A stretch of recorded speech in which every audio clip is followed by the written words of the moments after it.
नया फिर दिन हुआ पुरानी रात का, करे सो शुक्र हम खुदा की जात का, खुदा की जात का, नया फिर दिन हुआ।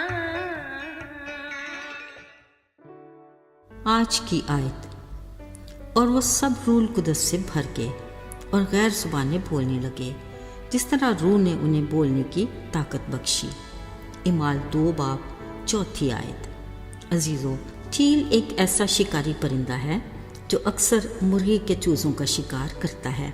प्यारे प्यारे चूज़े खुशी और आज़ादी से इधर उधर घूम फिर रहे होते हैं, मगर चील अपनी खूंखार नज़रें जुमाए हवाओं में चक्कर लगा रहा होता है। वो इसी घात में होता है कि मुनासिब मौका हाथ लगे तो वो किसी चूज़े को अपने खौफनाक पंजे में जकड़े और किसी पुरसुकून जगह पर ज़ियाफ़त उड़ाए। मगर चूज़ों की माँ चील के ख़तरे से लाइल्म नहीं होती। उसका ध्यान शिकारी पर भी होता है और निगाह अपने चूज़ों पर भी। जैसे ही वो ख़तरे को करीब से देखती है, एक ख़ास किस्म की आवाज़ निकाल कर अपने चूज़ों को बुलाती है। बच्चे इस आवाज़ के मतलब को समझकर झट से भागकर मुर्गी के परों के नीचे जमा हो जाते हैं। अब वो वहाँ महफूज और माँ तसल्ली में होती है। ज़रा देखिए, यह है अपनायत और चाहत की अनोखी मिसाल। अजीज़ों, यीशु ने अपने ज़मीनी दौर में जिन लोगों को अपने साथ आने की दावत दी, वो मुख्तलिफ घरानों और माहौल से ताल्लुक़ रखते थे। फ़र्क किरदार और मिजाज के लोगों को उन्होंने तालीम और तरबियत दी, और अब वो मसीह की रफ़ाकत और कुर्बत के ज़ेरे असर आम माहीगीरों से उसके ख़ास शागिर्द बन गए, जिन्हें यीशु बतौर बाप अपनी शफ़क़त के साया में महफूज और अपनी कुर्बत में रखना चाहते थे। उन्हें इस बात का भी बखूबी अंदाज़ा था कि उनके जाने के बाद वो ख़ुद को तन्हा और बेयार व मददगार महसूस करेंगे। इसलिए उन्होंने उनसे वादा किया और कहा कि देखो, मैं दुनिया के आखिर तक हमेशा तुम्हारे साथ हूँ। अगरचे वो उस वक्त यीशु के इस वादे को समझ ना पाए, पर अपने आसमान पर उठाए जाने से पहले उन्होंने हदायत की और कहा कि तुम यरूशलेम में ही रहना जब तक तुम्हें कुव्वत का लिबास ना मिले। मैं अपना मददगार तुम्हें दूंगा, यानी रूह कुदस। वो हमेशा तुम्हारे साथ होगा। अजीज़ों, कलाम मुक़द्दस में लिखा है, यीशु को विदा करने के बाद वो सब यरूशलेम में वापस आए और बालाखाना में जमा हुए। इन शागिर्दों के साथ वो औरतें जो यीशु की ज़मीनी ज़िंदगी में यीशु के साथ होती थीं, अलावा यीशु की माँ मरियम और उनके भाई, और तखमीनन 120 की जमात बशमूल मतिया जो यहूदा की जगह दुआ और खुदा की मर्ज़ी से इनमें शुमार किया गया। ये सब इसी बालाखाना में रिहाइश पजीर थे, जहाँ यकजान होकर वो दुआ में मशगूल रहते। अब ये अपने यीशु की तरफ से मददगार रूह कुदस के इंतज़ार में थे।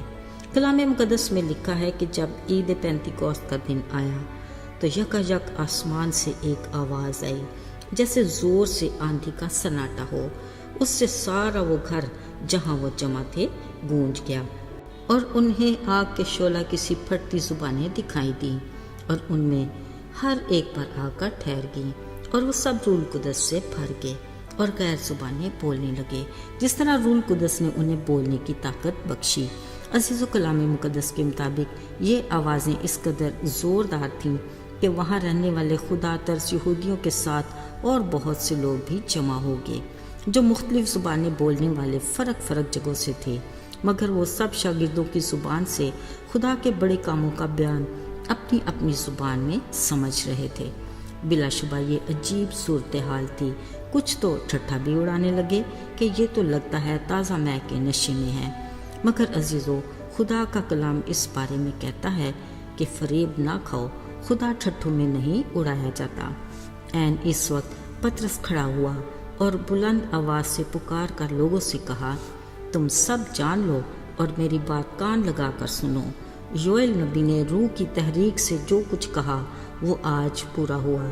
खुदावंद फरमाता है, मैं अपने रूह में से हर बशर पर डालूंगा और वो नबूवत करेंगे, और मैं ऊपर आसमान पर अजीब काम और नीचे ज़मीन पर निशानियाँ दिखाऊंगा, बेशतर इससे کہ خداوند کا عظیم اور جلیل دن آئے، اور جو خداوند کا نام لے گا وہ نجات پائے گا۔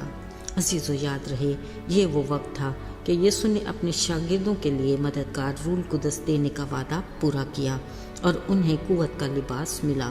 وہ پطرس جس نے ڈر کے مارے یسوع کا انکار کیا تھا، آج روح القدس کی قوت سے لوگوں کی بڑی بھیڑ کے سامنے کھڑا ہو گیا، اور اسی روح القدس نے اسے متحرک کیا، اور یہیں سے اس کی خدمت کا آغاز بھی ہوا۔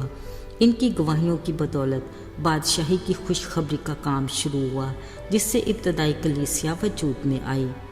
وہ ہر روز رسولوں سے تعلیم پاتے، رفاقت رکھتے، روٹی توڑتے اور دعا کرنے میں مشغول رہتے تھے۔ عزیزو، آج بھی خدا اپنے وعدے کے مطابق اپنے ایماندار لوگوں کے ساتھ ہے، اور انہیں اپنی رفاقت میں اپنے پروں کے سایہ میں محفوظ رکھنا چاہتا ہے۔ لیکن اس نے مددگار روح القدس ہمیں اس وقت عطا کیا جب ہم نے اپنے گناہوں کا اقرار کیا اور اس کے کفارے پر یقین کر کے اپنی پرانی انسانیت کو اتار پھینکا۔ شکر خدا کا، اس نے ہمیں چن لیا اور اپنا روح ہم میں بسایا۔ یاد رہے، ہمارا بدن زندہ خدا کا مقدس ہے اور اس کا روح ہم میں بسا ہوا ہے۔ بطور مسیحی ہمارا فرض ہے کہ ہم اپنے اخلاق اور کردار میں اس کی خوبیوں کو ظاہر کریں، تاکہ ہمارے نیک کاموں سے اس کے نام کو جلال ملے۔ آئیے دعا کریں۔ پیارے آسمانی باپ، تو کس قدر عظیم ہے، تیرے شکر گزار ہیں کہ تو نے ہم نکموں اور کمزوروں کو چن لیا۔ توفیق عطا کر کہ ہم میں روح کا پھل بکثرت پیدا ہو، تاکہ تیرے نام کی گواہی ہو۔ یسوع کے نام میں آمین۔